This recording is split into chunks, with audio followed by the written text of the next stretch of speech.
Good morning student.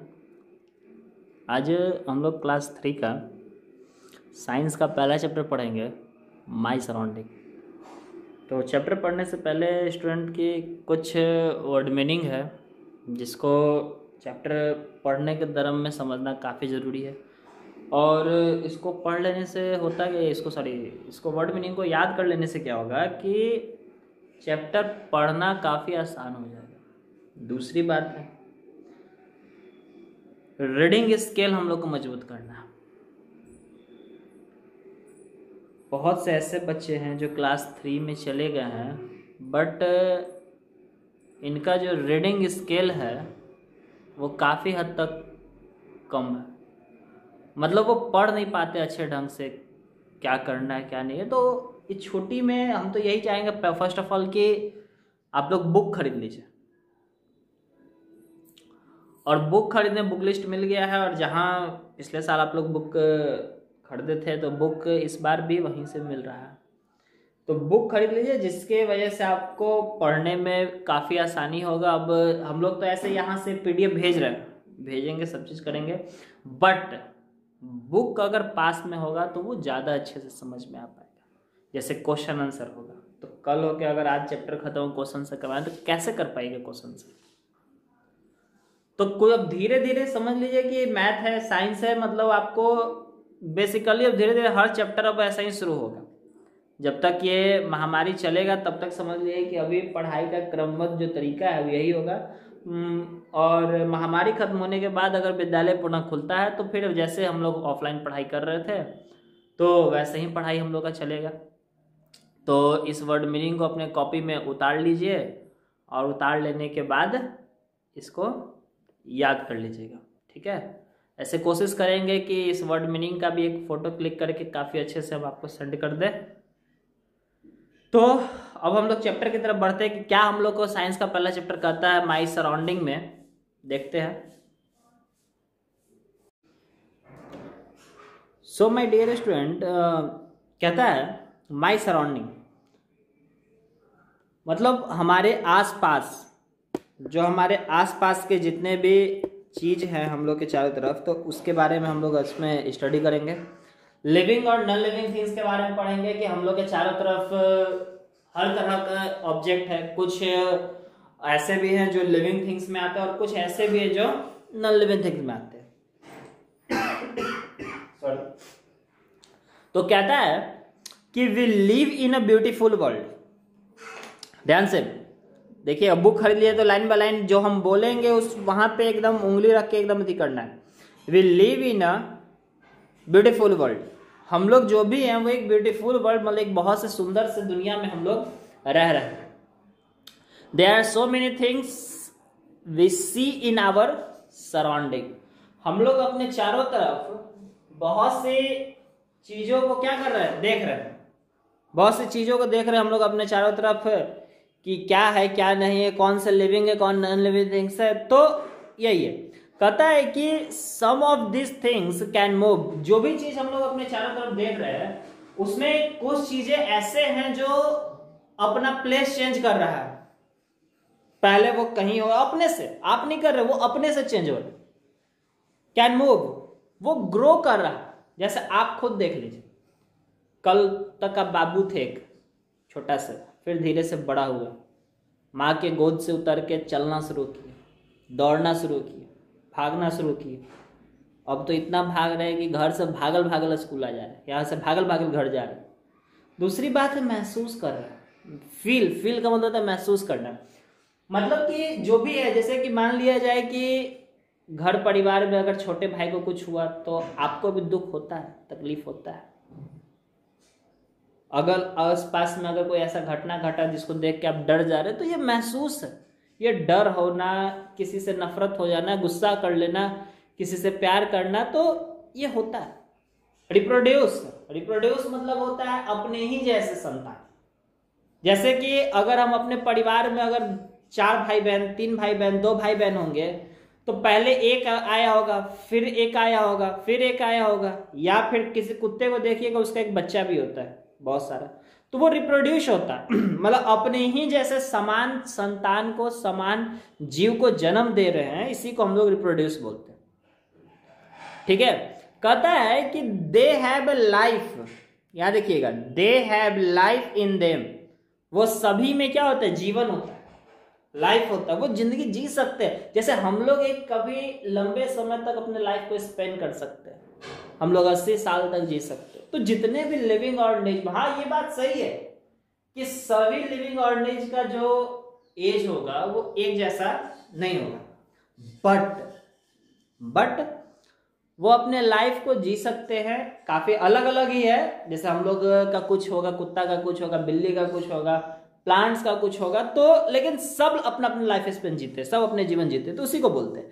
कहता है कि these are called a living thing, जो भी मतलब मूव कर रहे हैं, ग्रो कर रहे हैं, महसूस कर रहे हैं, सांस ले रहे हैं, तो उसको हम लोग बोलेंगे living things.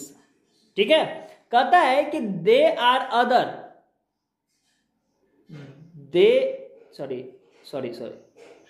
There are other which do not move.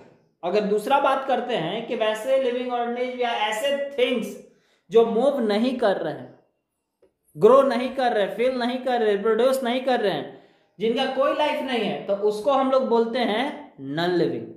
क्या बोलते हैं उसको? Non living. क्लियर है? कहता है कि नीचे एक पिक्चर दिया हुआ है, उस पिक्चर में एक छोटा छोटा व्हाइट कलर का बहुत सा बॉक्स बना। अगर बुक आप खरीद लेते हैं तो क्या करना है कि इस बॉक्स में एक एक ऑब्जेक्ट के ऊपर एक सर्कल किया हुआ, और आपको बताना है कि कौन लिविंग है, कौन नॉन लिविंग है। अगर जो लिविंग है उसके लिए एक एल लिखिएगा, कैपिटल एल, और जो नॉन लिविंग है उसके लिए कैपिटल एन लिखिएगा।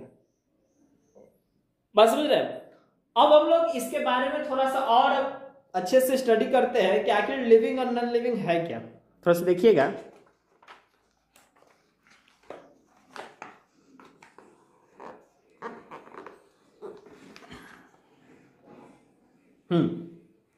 दिख रहा है ना? कहता है कि living things move, living things move कर सकते हैं। मूव मतलब आपको पहले बताए थे कि मूव मतलब होता है टू चेंज देयर प्लेसेस, एक स्थान से दूसरे स्थान तक चले जाना। जैसे आप घर से विद्यालय आते हैं पढ़ने के लिए, फिर विद्यालय से घर जा रहे हैं, पैदल जा रहे हैं, तो आप क्या कर रहे हैं? मूव कर रहे हैं। क्लियर है? कहता है all living things can move on their own. जितने भी लिविंग ऑर्गेनिज्म है वो खुद से मूव कर रहे हैं, कोई करवा नहीं रहा है उनको, अपने से मूव कर रहे हो। क्लियर है? कहता है कि they go from one place to another place, वह एक स्थान से दूसरे स्थान तक मूव करते हैं in the search of food and shelter, खाने और रहने के लिए। जैसे सोचिए कि अगर हम लोग के पिताजी हो सके पहले गांव में रहते होंगे, गांव से जब पटना आए थे तो यहां आए थे तो सोचे थे कि यहां नौकरी किसी तरह का काम कर लेंगे ताकि खाने का व्यवस्था हो जाए। उसके बाद पहले खाने का व्यवस्था, और उसके बाद सोचे कि चलो एक रूम मकान भी ले लेते हैं, तो रहने के लिए भी हो जाएगा। तो जब ये दोनों चीज हो गया होगा तब पिताजी परिवार को लाए होंगे, मम्मी आई होगी, आप लोग आए होंगे, दादाजी आए होंगे, या कोई और भी किसी जानवर को देखिएगा, मतलब कोई भी जानवर, मनुष्य नहीं, हर तरह का जानवर जो है वो इधर उधर रोड पे जो घूम रहा है, तो घूम किस लिए रहा है? कि या तो उसको भोजन मिल जाए और नहीं तो कहीं बैठने का एक स्थान मिल जाए। तो इसी के लिए कहता है कि bird fly in the sky, कोई भी बर्ड है वो स्काई में फ्लाई कर रहे, उड़ रहे हैं। स्नेक जो है वो क्रॉल कर, मतलब रेंग रहा है। फिश तैर रहा है, स्विम कर रहा है। मंकी स्विंग कर रहा है, स्विंग मतलब चढ़ रहा है, पेड़ पे एकदम छलांग मार रहा है। From one branches to another branch, तो एक ब्रांच से दूसरे ब्रांच पे वो चल रहा है। तो क्यों? क्योंकि ये जितने भी लिविंग ऑर्गेनिज्म है ये सब मूव कर रहे हैं, अपने प्लेस को चेंज कर रहे हैं। कहता है human beings also move of various region, human beings भी, यानी हम लोग भी, ह्यूमन बींग्स मतलब हम लोग ये ह्यूमन बींग्स हुआ, ये ह्यूमन बींग्स हुआ, तो हम लोग भी मूव कर रहे हैं अलग अलग कारणों की वजह से। जैसे आज देखिएगा देश में जिस तरह का बीमारी चल रहा है, तो बहुत से लोग क्या हो रहे सुने होंगे, कोई दिल्ली से पैदल ही अपने घर आ रहा है। किसी को शौक है पैदल आने का, इतना लंबा सफ़र, बहुत से लोग ऐसे कि पैदल चलते चलते अपना जान गंवा दे रहे हैं। तो क्यों, अगर किसी न किसी तरह का मजबूरी हो सके, जहाँ वो रह रहे होंगे उनको अच्छा व्यवस्था नहीं मिल रहा हो सके, वहाँ उनको भोजन नहीं मिल रहा होगा, रहने का आवास नहीं मिल रहा होगा, उनके पास वहाँ से आने के सिवा दूसरा कोई रास्ता नहीं रहा होगा, तभी तो वो मूव कर रहे हैं। वही बात है यहाँ पे भी। आगे कहता है कि plant are fixed to the ground. Plant जो है वो क्या है, फिक्स है ग्राउंड में। दे डू नॉट मूव, वो मूव नहीं कर सकते हम लोग की तरह, एक प्लेस से दूसरे प्लेस तक नहीं जा सकते। बट लेकिन they also show some movement, मतलब वो मूव तो नहीं करते हैं लेकिन उनमें एक तरह का आपको हलचल देखने को मिलता होगा, एक अलग तरह का उसमें मूवमेंट होता होगा। जैसे कि प्लांट मूव नहीं करते लेकिन उनका रूट, उनका सूट, उनका ब्रांचेज, इसको आप लोग देखे होंगे कि ये क्या कर रहा है, मूव कर रहा है। वह एक प्लेस से उठ के दूसरे प्लेस तक जा रहा है। जैसे कि कहता है कि अ touch me not plant close it's leave when it touch.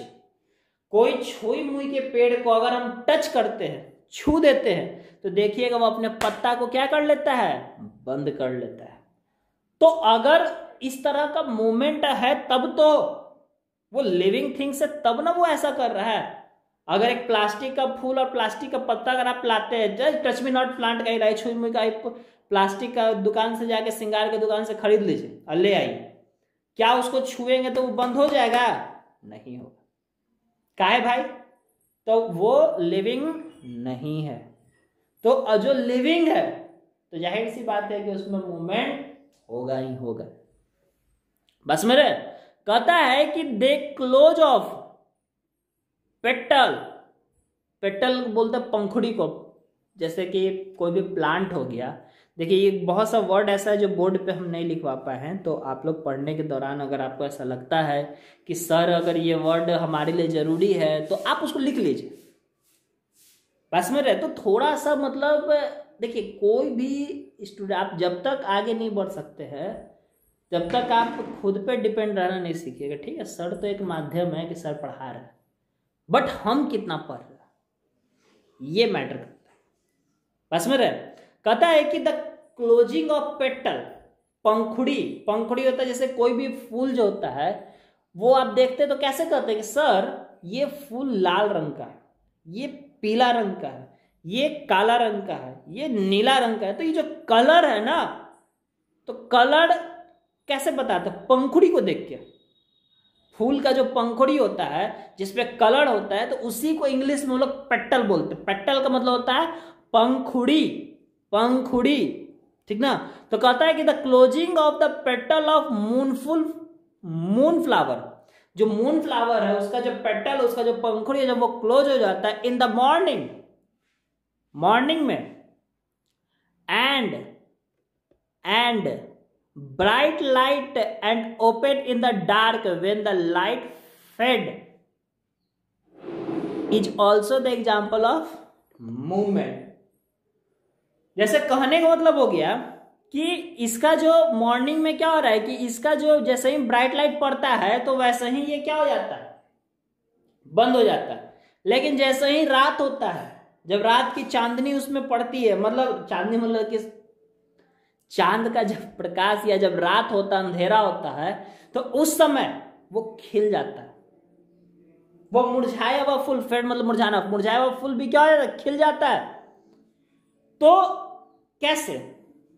क्योंकि उसमें अलग अलग तरह का, अरे मूवमेंट मतलब ये नहीं हुआ कि सिर्फ मूव कर लेना, किसी तरह का अपने बॉडी में अगर हलचल हो रहा है तो वो मूवमेंट ही हो रहा है।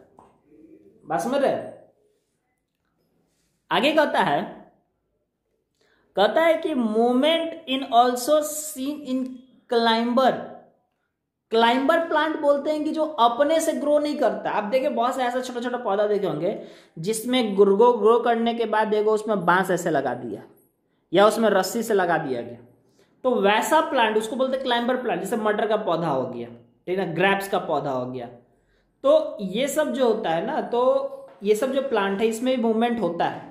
उसमें देखिएगा कि जैसे जैसे बांस है, जैसे जैसे रस्सी रहता है, वैसे वैसे वो ग्रो करता है। तो वही कहता है movement is also in climber plant. मटर के प्लांट में देखिएगा, ग्रेविन के प्लांट्स में देखिएगा, बेटर ग्राउंड में देखिएगा, तो ये सब मूव करता है। बस समझ रहे? आगे कहता है कि मूवमेंट इज ऑल्सो, अच्छा ये तो हो गया ना। नीचे कहता है कि non living things like car, train, aeroplane, ship also move one place to another place. जैसे नॉन लिविंग थिंग जो है, जैसे कार, ट्रेन, एरोप्लेन, शिप, ये सब जहाज है। आपका घर में जो फटफटिया रखल होगा, जो बाइक रखा होगा, फोर व्हीलर रखा होगा, वो भी मूव कर रहा है। लेकिन सर एक बात, क्या वो ऐसा होता है कि रात में आप उसको लगाया, सुबह भाग गया कहीं और अपने से? नहीं ना, उसको मूव करवाते हम लोग हैं, हम लोग चलाते उसको। वही कहता है कि they can only move when someone apply the force of the. जब कोई उस पर फोर्स लगाता है, जब उसको धकेलता है, चाहे वो चाबी से उसको चलाए या धकेल के चलाए, जब तक कोई उसको चलाएगा नहीं तब तक वो चलेगा नहीं। ठीक है, तो माय डियर स्टूडेंट यहीं तक रहने दीजिए आज। तो आप लोग को क्या करना है, आप लोग का एक होमवर्क है कि एक कॉपी में 2 कॉलम बनाएगा, लिविंग और थिंग्स और नॉन लिविंग थिंग्स का लिखना है। घर में अगल बगल में जितना भी चीज होगा, जो भी चीज होगा घर के अगल बगल में आस पास में, तो एक कॉलम में लिविंग और एक कॉलम में नॉन लिविंग, दोनों के बारे में लिस्ट बना के हमको बताना है। दूसरी बात है कि ये जो वर्ड मीनिंग जो हम आप लोग को दिए, वर्ड मीनिंग आप लोग को क्या कर लेना है, याद कर लेना है। और बुक जो है बाबू खरीद लेना है, ताकि पढ़ने में, रीडिंग स्किल डेवलप करने में काफी हद तक आसान है। और पेरेंट्स से नम्र निवेदन ये रहेगा कि अगर बच्चे याद कर लेते हैं तो एक टीचर बन के, ये नहीं कि हमारा बच्चा है तो छोड़ देना है, एक शिक्षक बन के उनसे सुनना है। क्योंकि अभी के समय में आप ही उनके शिक्षक हैं। हम लोग मार्गदर्शन दे सकते हैं, डायरेक्शन दे सकते हैं, बच्चे को अप्लाई आपको करना है। समझ रहे हैं? तो धन्यवाद।